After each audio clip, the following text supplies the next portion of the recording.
Good morning students, welcome to my class. Today's topic will be ionization, means ionikaran. As usual, the same chapter, name, acid, base and salt. Then, okay, next we get start topic. Ionization, ionization का मतलब होता है आयनीकरण। किसका आयनीकरण होगा? अम्ल और क्षार का आयनीकरण होगा। कैसे होगा? जब अम्ल और क्षार को हम जलीय विलयन बनाएंगे। जलीय विलयन मतलब उसको जब हम तनु करेंगे। तनु मतलब जब उसमें हम पानी ऐड करेंगे। ठीक है, तो जब हम उसको जलीय विलयन मतलब विलयन बनाएंगे या सांद्र अम्ल और क्षारों में पानी मिलाएंगे तो उसमें क्या होगा? उसमें क्या होगा? वो आयोनाइज्ड होने लगेगा। ठीक, अब आयनाइजेशन कैसे होगा? तो आर्यनियस एक स्वीडन के वैज्ञानिक थे जिन्होंने नोबेल पुरस्कार भी पाए हुए हैं। उन्होंने सन 1864 में एक प्रयोग किए। प्रयोग के आधार पर उन्होंने एक परिभाषा दिए। ठीक है, प्रयोग क्या किए उन्होंने? प्रयोग में उन्होंने, देखिए आप, प्रयोग में उन्होंने एक बीकर लिए, बीकर में एक रबर का कर्क लिए, कर्क के ऊपर 2 आल्पिन लगाए हैं। अब उस आल्पिन दोनों को एक 9 वोल्ट की बैटरी और एक टॉर्च लाइट की बल्ब और एक स्विच के द्वारा, जैसे चित्र में दिखाया जा रहा है, उन्होंने ऐसा कनेक्शन कर दिए। ठीक, अब ये जो रबर की कार्क के ऊपर जो आल्पिन था उसको उन्होंने 50 ml अम्लीय विलयन में डाल दिए। फिर उन्होंने स्विच ऑन किए तो देखते हैं कुछ देर के बाद क्या हो गया? बल्ब जलने लगा। ठीक, तो अब ये सवाल आता है बल्ब कैसे जला? यानी जो तनु हाइड्रोक्लोरिक अम्ल है या तनु अम्ल या क्षार है वो जरूर उसके जो अणु है वो आयनाइज्ड हुआ होगा, यानी उसमें से कुछ अणु जो होगा वियोजित हुआ होगा, है ना, तभी तो उसमें से इलेक्ट्रॉन फ्लो हुआ और वो बल्ब जलने लगा। तो उन्होंने इस प्रयोग के आधार पर उन्होंने बताया कि अम्ल एक ऐसा अणु है जो कि जलीय विलयन में धन आवेशित आयन यानी हाइड्रोजन आयन तथा एक ऋण आवेशित आयन में वियोजित होता है। वियोजित होता है मतलब टूटता है। ठीक है, इसी प्रकार क्षार भी जलीय विलयन में ऋण आवेशित हाइड्रोक्साइड आयन यानी OH- आयन और एक धन आवेशित आयन में वियोजित होता है। तो जैसे देखिए एक उदाहरण दिया है H2SO4, इसका नाम है सल्फ्यूरिक अम्ल। तो ये जब जलीय विलयन में हम उसको डालें तो वो वियोजित हो गया यानी आयोनाइज्ड हो गया 2 धनायन में और 2 ऋणायन में, यानी हाइड्रोजन आयन और 2 सल्फेट आयन। उसी तरह से उन्होंने कैल्शियम हाइड्रोक्साइड, अच्छा H2SO4 क्या है? अम्ल है। कैल्शियम हाइड्रोक्साइड क्या है? क्षार है। तो क्षार को भी उन्होंने जलीय विलयन में डाले तो देखा गया वो भी आयनाइज्ड हो गया, एक कैल्शियम आयन और एक हाइड्रोक्सिल या हाइड्रोजन आयन में डिवाइड हो गया। ठीक है, तो इससे हमको पता चलता है कोई अम्ल और क्षार दोनों के जलीय विलयन में आयोनाइज्ड होते हैं यानी वियोजित होते हैं और उसमें से जब हम स्विच को ऑन करते हैं तो वो लाइट या बल्ब जलने लगता है। ठीक है, अब ये सवाल होता है क्या अम्ल पूरी तरह से, अब आता है कि प्रबल अम्ल और दुर्बल अम्ल, प्रबल क्षार और दुर्बल क्षार। तो प्रबल क्षार किसको बोलेंगे या प्रबल अम्ल किसको बोलेंगे? स्ट्रॉन्ग एसिड किसको बोलेंगे?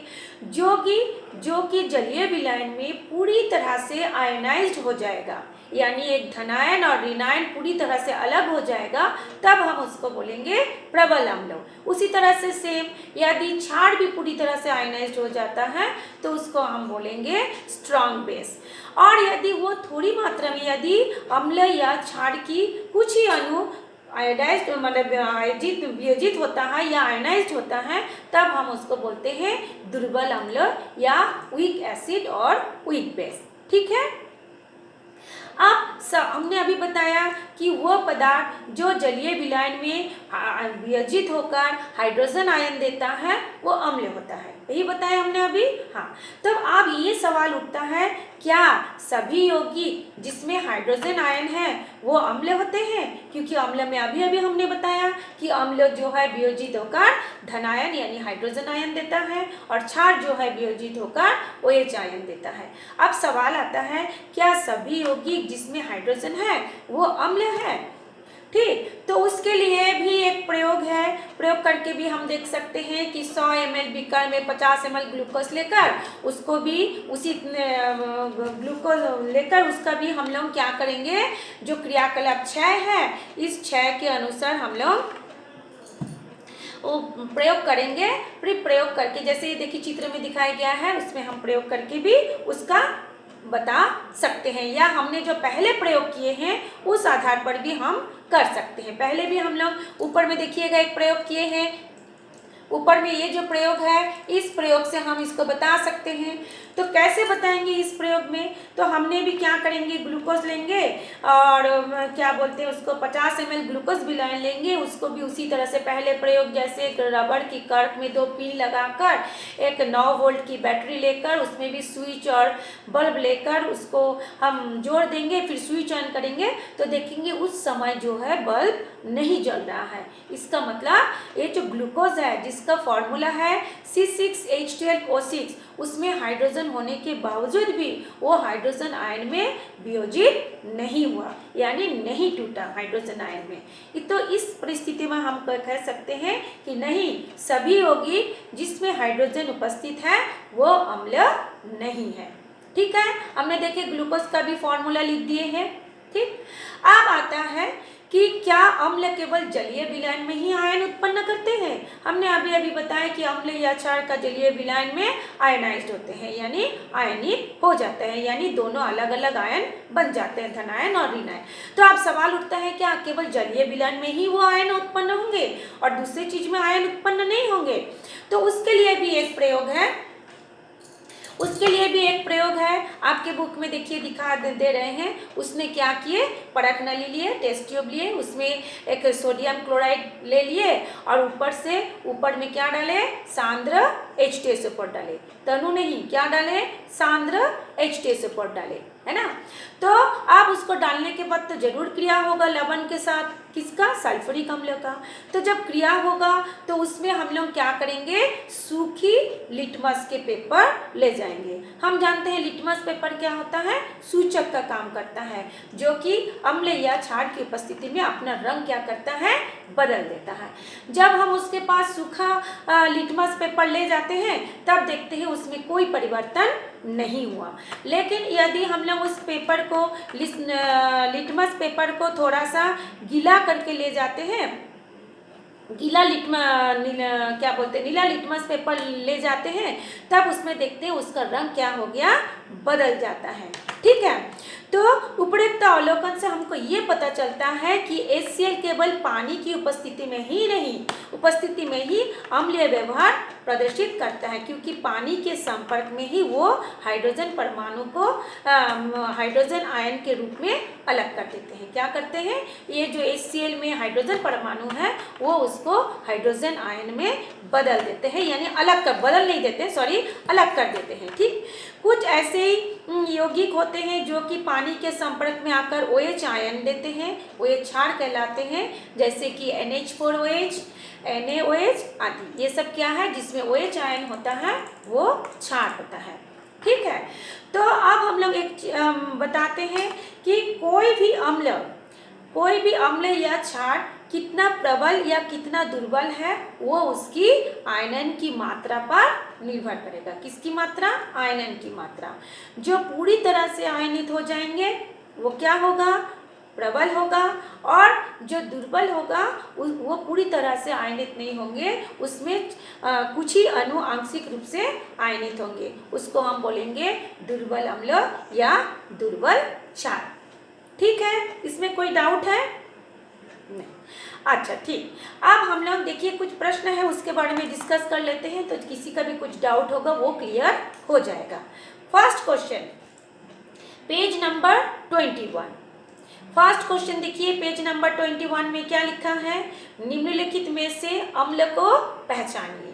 कुछ एक दिया हुआ है HNO3, Na2CO3, CaOH होल 2 और HCl। ठीक, अब हम देखिए उसका आंसर दिखाते हैं।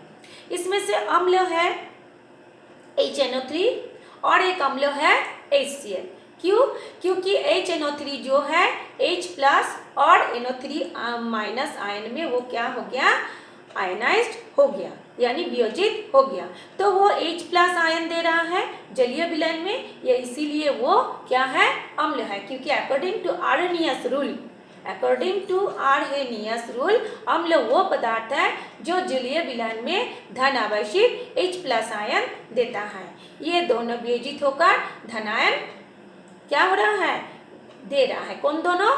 नाइट्रिक एसिड और हाइड्रोक्लोरिक एसिड। ठीक, नेक्स्ट क्वेश्चन इज सल्फ्यूरिक अम्ल प्रबल अम्ल तथा अमोनियम हाइड्रोक्साइड दुर्बल क्षार है। समझिए, जो अभी अभी हमने ऊपर में बताया था उसी को हम लोग फिर से रिपीट कर दे रहे हैं कि सल्फ्यूरिक अम्ल प्रबल अम्ल है। क्यों? क्योंकि सल्फ्यूरिक H2SO4 स्ट्रॉन्ग एसिड है, बिकॉज सल्फ्यूरिक एसिड के अणु जलीय विलयन में पूर्णतः आयोनाइज्ड होकर हो जाता है। और जो अमोनियम हाइड्रोक्साइड है जिसकी फॉर्मूला है NH4OH, वह दुर्बल यानी वीक बेस है। क्यों? क्योंकि बिकॉज इट्स मॉलिक्यूल जो इसके अणु होते हैं कम आयोजित मतलब आयनित होते हैं या कम वियोजित होते हैं, यानी कम टूटते हैं।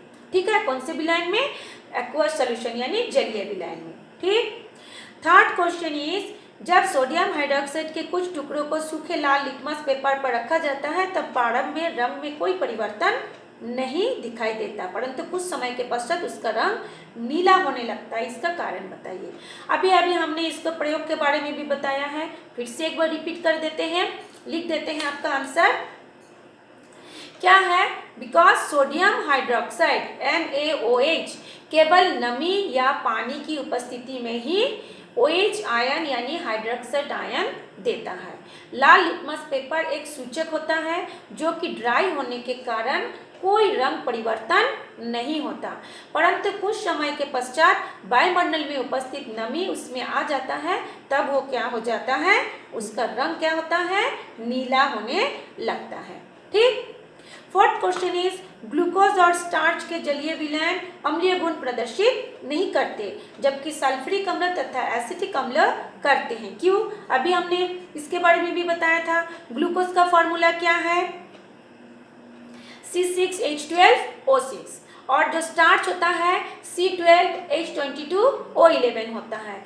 दोनों में ही हाइड्रोजन होता है, दोनों में क्या होता है, दोनों में ही हाइड्रोजन होता है, फिर भी वो अम्लीय गुण प्रदर्शित नहीं करता। क्यों? क्योंकि अभी अभी हमने बताया है जब हम दोनों को जल में डाइल्यूट करने पर वो दोनों ही, ये जो ग्लूकोज और जो स्टार्च हाइड्रोजन आयन नहीं देता, और जो हाइड्रोजन आयन नहीं देता अकॉर्डिंग टू आर्हेनियस रूल वो अम्ल नहीं होता। ठीक है, इसलिए वो अम्लीय गुण भी प्रदर्शित नहीं, अगर अम्ल नहीं होगा तो अम्लीय गुण भी प्रदर्शित नहीं करेगा। जबकि सल्फ्यूरिक अम्ल जो है वो पूरी तरह से आयनिस्ट होकर प्रबल अम्ल बनाते हैं, और एसिटिक अम्ल भी उसके कुछ अणु थोड़ी मात्रा में आंशिक रूप से आयनित हो जाते हैं, वो भी हाइड्रोजन आयन देता है, इसलिए वो भी क्या होता है, दुर्बल लेकिन अम्ल होता है। ठीक, थैंक यू। आज इतना ही था। कल आशा करती हूँ सबको समझ में आ गया। नहीं आया है तो आप इसमें से कोई भी क्वेश्चन कर सकते हैं। Okay, thank you.